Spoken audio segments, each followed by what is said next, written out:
Welcome to Ripple Effect Connection. I'm your host, Christy Hugic. This podcast is all about bridging the gap between powerful messages and inspiring messengers.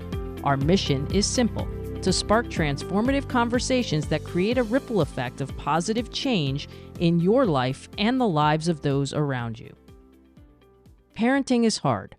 Parenting a child with special needs is an entirely different kind of hard, one that comes with incredible challenges, resilience, and an unwavering love. In this episode, I'm honored to sit down with two extraordinary moms who happen to be my close friends to shine a light on their journeys. We'll be talking to Jupiter, Florida resident Stephanie Cahill, who is the mother of Ben and Rose. Ben has a rare genetic disorder called Cohen Syndrome and also autism. Stephanie is a certified oncology nurse at Jupiter Medical, loves to cook, go to the beach, and play and watch tennis. We have lots of those conversations. Ben goes to school at the L Center for Excellence, and she loves to attend the book club there. Her and I met during our time with Whole30 as emeritus coaches. Sarah Oberholzer lives in Lancaster, Pennsylvania with her husband and their 3 boys. Their oldest son, Liam, has autism and a speech disorder. They are diehard Philly sports fans. Sarah loves to cook. She makes some great recipes. She's also an amazing book reader. Wait until you hear how she gets that in. We met during our time with Beauty Counter. I'll talk with Sarah and Stephanie about the real, raw realities of raising special needs children, the highs, the lows, and everything in between. This episode isn't just for sharing their stories. It's for every mom out there walking a similar path, feeling overwhelmed, isolated, or unseen. I'm here to create community and to remind you that you are not alone. Whether you're looking for support or a sense of understanding, this conversation is a space for all special needs moms to find connection and strength.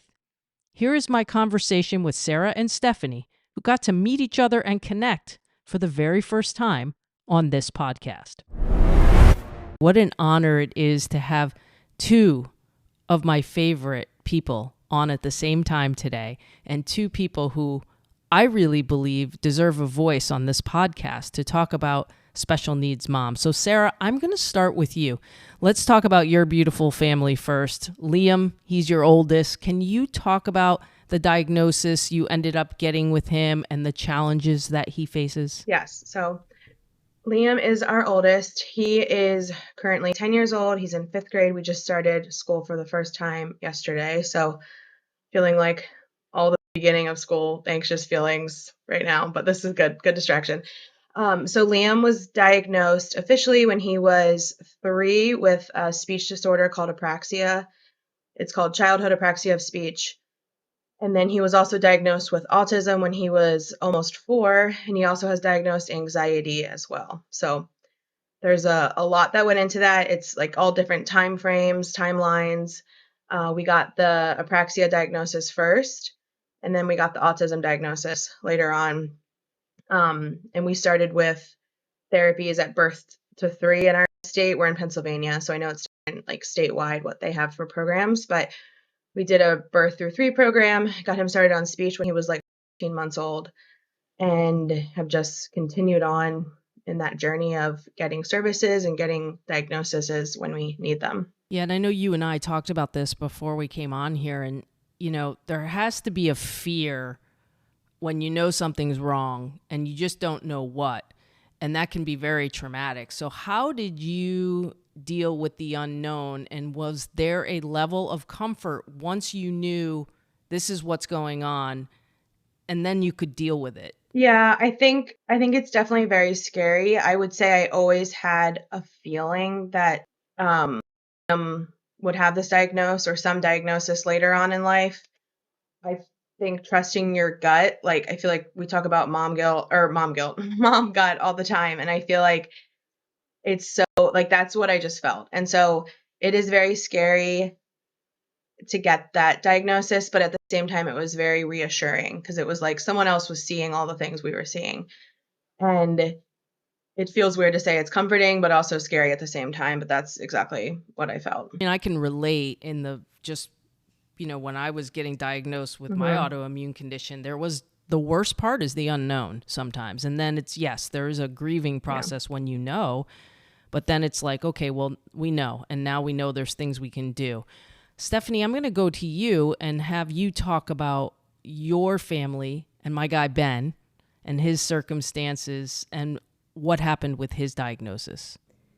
Yes, your guy Ben, he, interestingly, Sarah, to your point about intuition, I had a healthy pregnancy, and however, I was measuring small for gestational age, and my doctor kind of poo-pooed it and said, you're athletic, you're tall, you're carrying well, we will keep an eye on growth scans and make sure he's growing appropriately. He was born 5 days late, and in hindsight, the other thing I was experiencing was low fetal activity. So his kick count, all of that, he was just kind of a lazy baby. And I wish, although I don't know that anything differently would have been done, we were monitored throughout. I was labeled as high risk, and he had a team at his bedside, when he was born. We had one magic golden hour where Ben was with me and my husband, and it was just us three, and it was like the whole world had stopped, and we had this beautiful baby boy. And then he got very sick very quickly and had significant pulmonary hypertension, heart defects, low muscle tone, and went up to the NICU. He was cold, he was hypoglycemic. And so the trauma of that NICU experience, we knew we were leaving with, okay, your child has low muscle tone or hypotonia.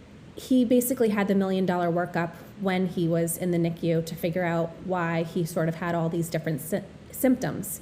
And then, he had a genetic panel that was negative, although throughout that first year of life, all of his milestones were delayed. And so we readjusted our scales, and instead of the milestones of sitting, crawling, standing, we celebrated the inch stones, the inch stone of just his head control, propping up on his little hands and elbows to do a little baby push-up.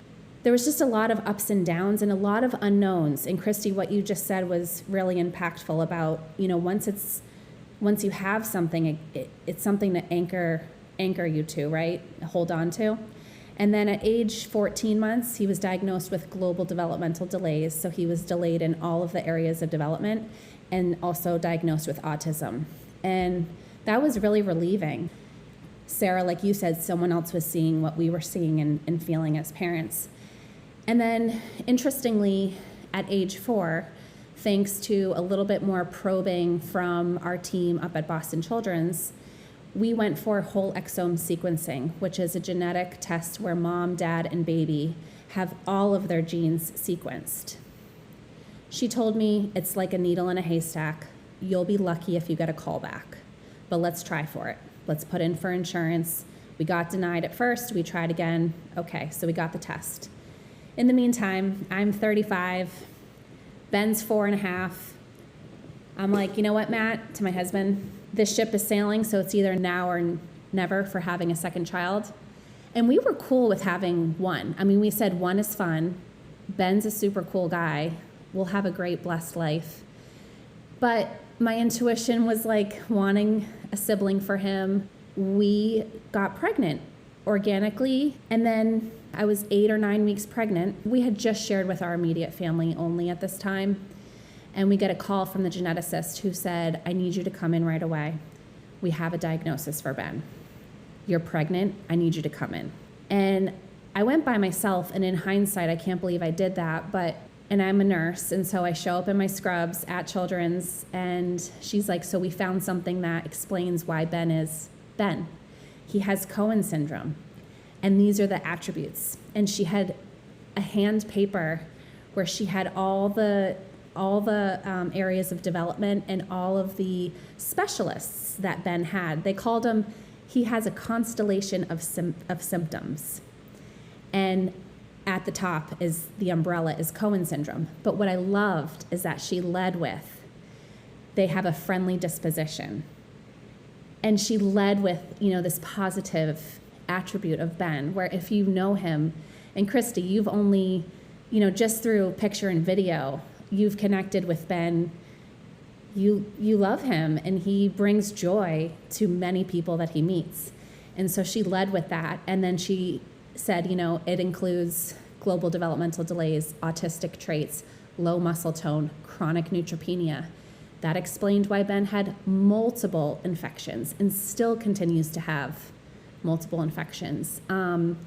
So we got, the whole list of, and so then that connected us to a smaller, first I was very loud and proud to be an autism mom, and I still am. And that connected me with other autistic families. And now we have an even smaller subset group of the Cohen Syndrome, and that has been very validating, helpful, in helping me process the grief that comes along. And I will say one of the most helpful things we got was when Ben was diagnosed with autism and someone passed along the reading Welcome to Holland. Are you ladies familiar with it? Okay. So imagine you're on a trip to Europe, you're going to Italy, you have your guidebooks, you have your whole itinerary planned, you're so excited to go to Italy. What happens? Your plane lands in Holland, and it's different. It was not what you planned. You're in unfamiliar territory, a foreign language, you don't have your guidebooks, but it's also beautiful. There's tulips in Holland. There's sunshine. And so I get the chills thinking about that analogy. Just you are family planning and you think your son is going to, I'm just speaking for my husband here, play sports, follow in some of the footsteps, just the typical boy things, right? And our experience has been anything but typical with Ben. But Holland is beautiful too. And it was just it was an incredible detour. So that poem, and I will share that so you can put it in the podcast notes, I found was a very helpful reframe.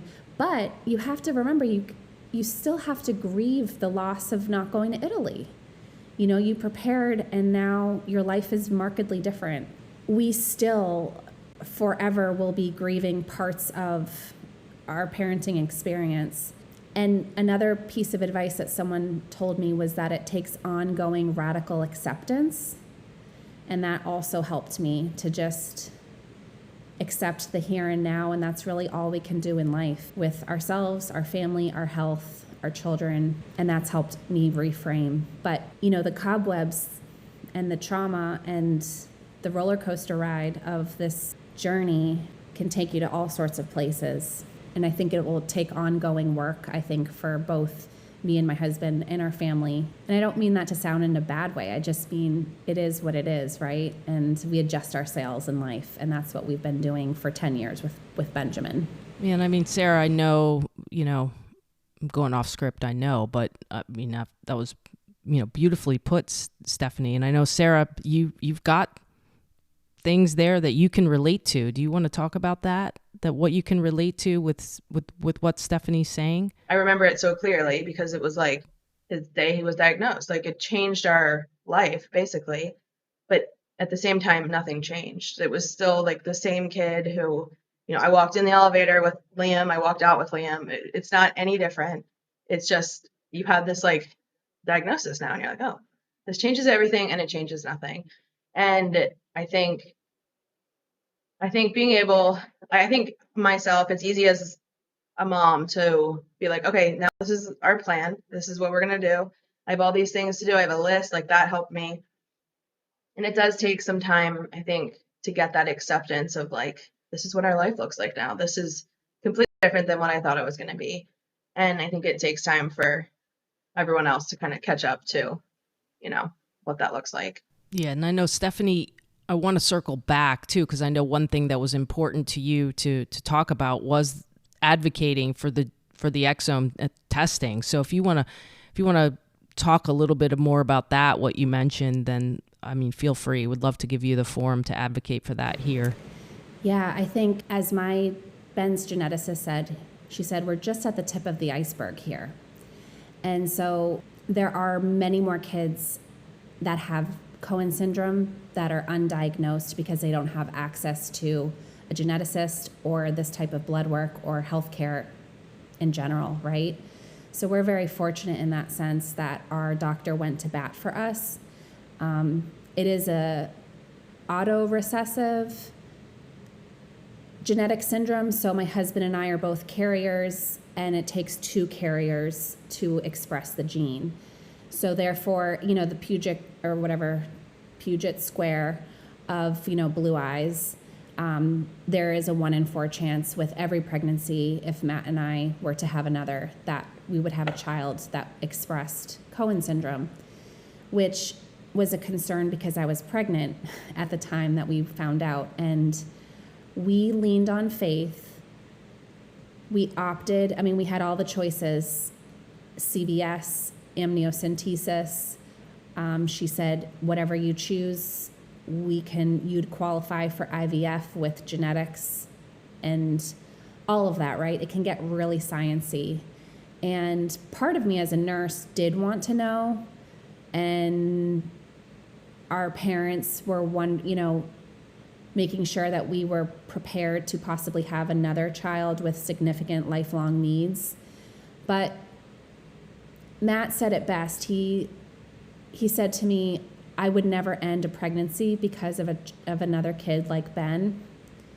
And that's all I needed to hear. And so we opted not to find out genetics, surprise gender, and we had a healthy baby girl.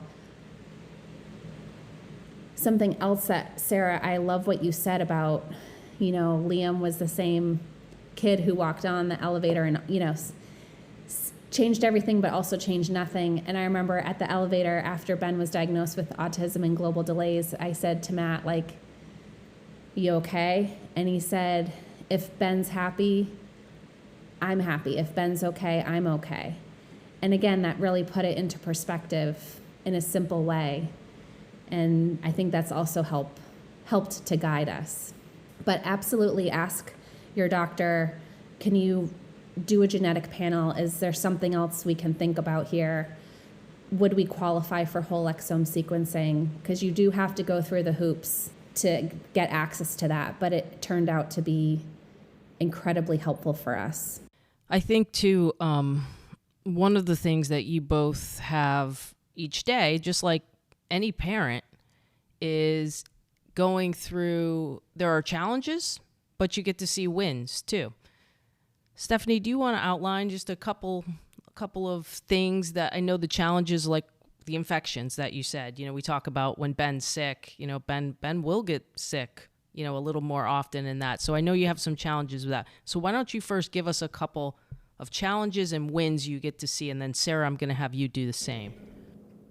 Challenges, it depends day to day. I'd say the hardest ones to deal with on a daily basis are sleep disruption or sleep disturbances, which is very common in kids who are intellectually disabled. And that affects the whole family unit. If mom, dad, child, and sibling are playing a game of musical beds every night, it gets very taxing on the whole family. So I would say sleeping, also behaviors. Benjamin has self-injurious behaviors because of his frustration he experiences when he can't communicate. And so that can be really difficult to see if he's hitting himself, especially in public, things like that. That being said, some of the wins lately is his communication. He uses a speech device and he has become so fluent. And I'm so proud of him because he really advocates for himself and asking for what he needs. And he needs his banana pancakes, Sesame Street. He needs to go for a car ride. He needs a hug. And I feel like for the first time, Ben and I are we're really conversational. And that is really cool to me. And he communicates all the time, both on his iPad, and then he has the best nonverbal communication and body language. So that's been really cool for the whole family. Even my dog and his little sister Rose, everyone knows how to communicate with Ben because he lets you know how he's feeling. Go ahead, Sarah. I would say challenges right now, we're in a spot where he's becoming, the older he gets, the more obvious it becomes that there's a little bit of difference between him and classmates or friends or at school, whatever. And I think socially right now, that is the biggest piece because it's such a, for me, it's like, okay, we can do speech, we can do OT, we can do PT, all these things that can help you. And there's not a lot, there are some things, but there's just not a lot to address social cues and like teaching him all these things that are just like I take for granted every day that are just like I have to teach him how to, say hello to someone or just modeling all that stuff. It's just with friends, like this is the age where we're like, this is hard. This is like, social stuff is hard. But on the other side of that is just how much he's grown. Like looking back 5 years ago, he was, very unintelligible. And it's just crazy that we've gotten to a spot where like he can read like all these things that we didn't think, might ever happen or just would take so long that he's there. So, yeah.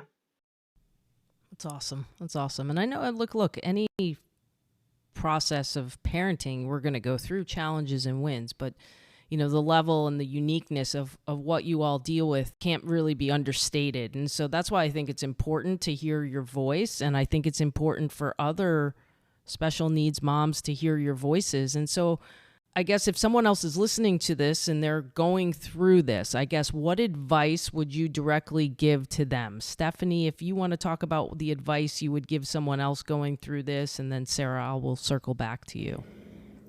I would say leaning on self-compassion, and I'm saying this as much as to myself as I am to other parents in a similar boat, is give yourself grace. This is really difficult. Support yourself with people that champion you, and it may not be your spouse, they can't hold it all for us. And so developing, rich friendships, siblings, people that you can be honest and real with. I think that is the most helpful thing for me, is when I talk to Matt or a friend and I can just explicitly say how I feel about it, and that other person is not trying to fix it or offer a million suggestions, but they're just bearing witness and validating or acknowledging. I think that's the most helpful for me anyway.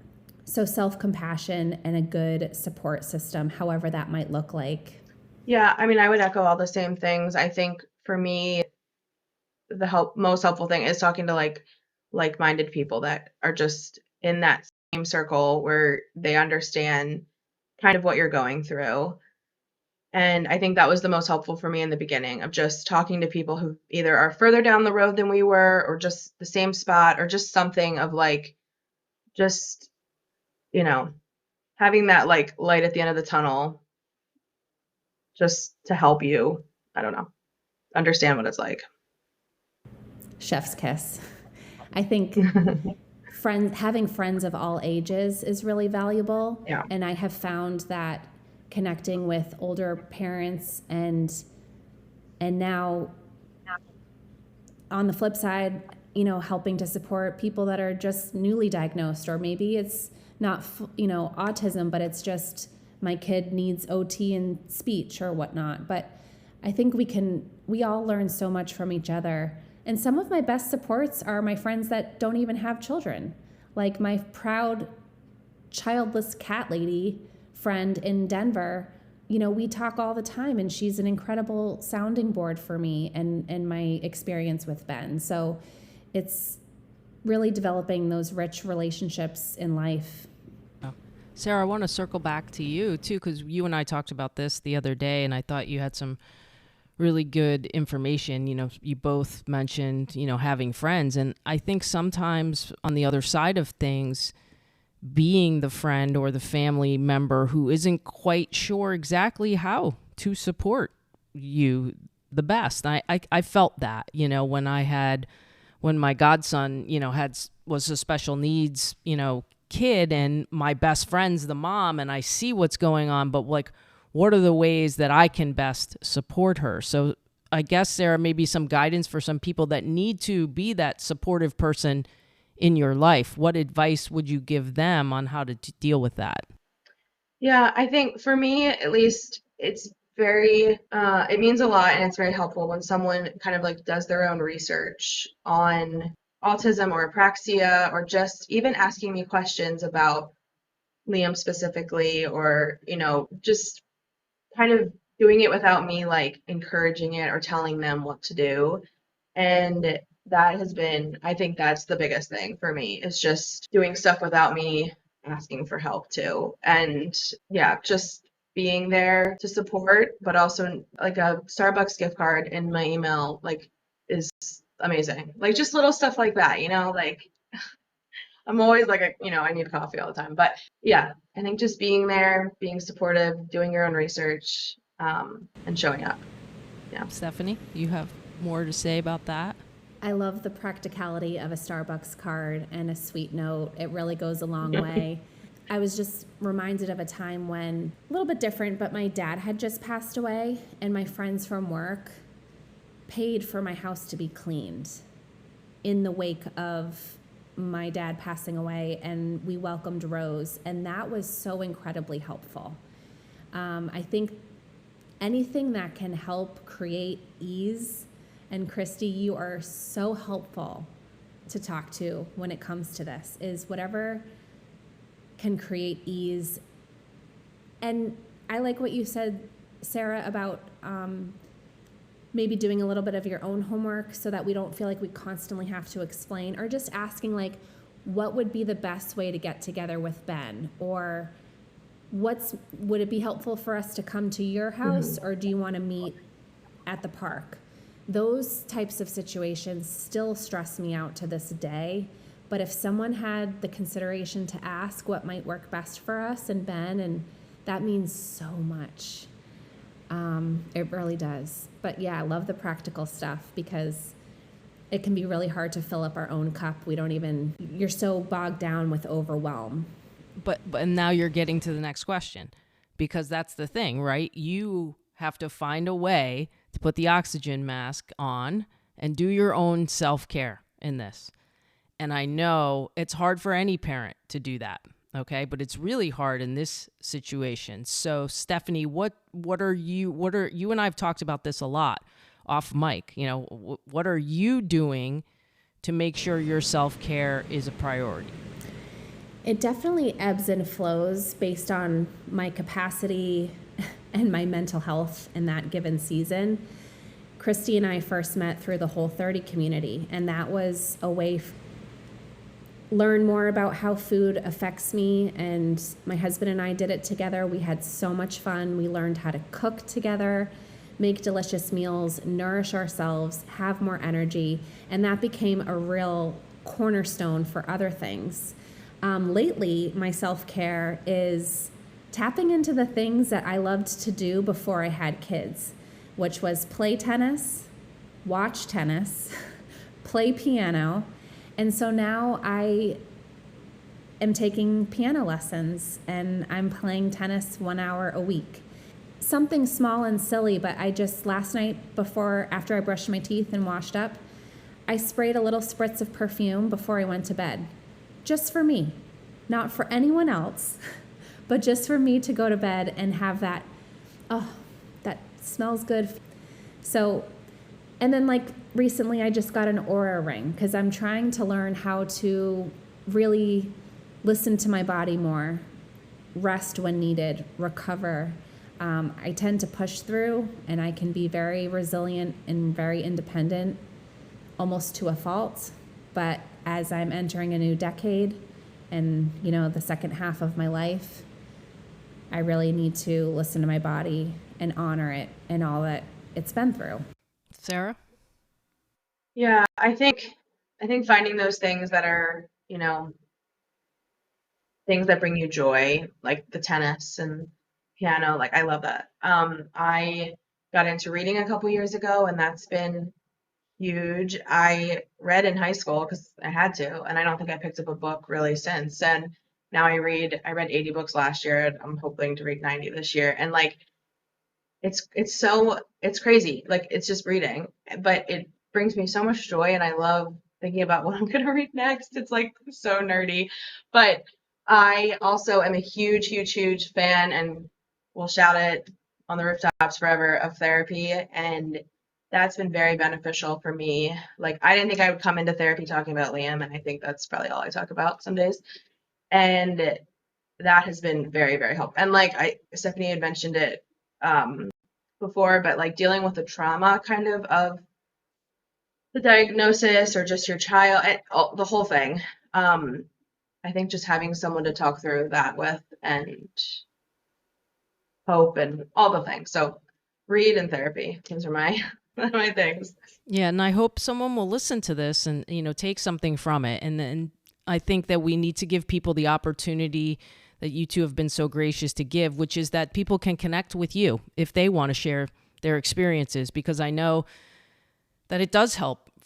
It's probably more helpful for the two of you to be on here together than it is to have me here, but I'm just here facilitating it because I want you, it's a beautiful thing to watch you two connect and talk about this and share experiences. So if people want to connect with you, Stephanie, can you give them ways that they can connect with you? Yes, I am Stephanie K. Hell _ or Facebook, but some of the best connections I have made have been online through good old Facebook or Instagram. So I have many virtual friends, including one that sent me a Starbucks coffee a couple of weeks ago when I was sleep deprived. So yeah, beautiful in-person and virtual friendships to be made.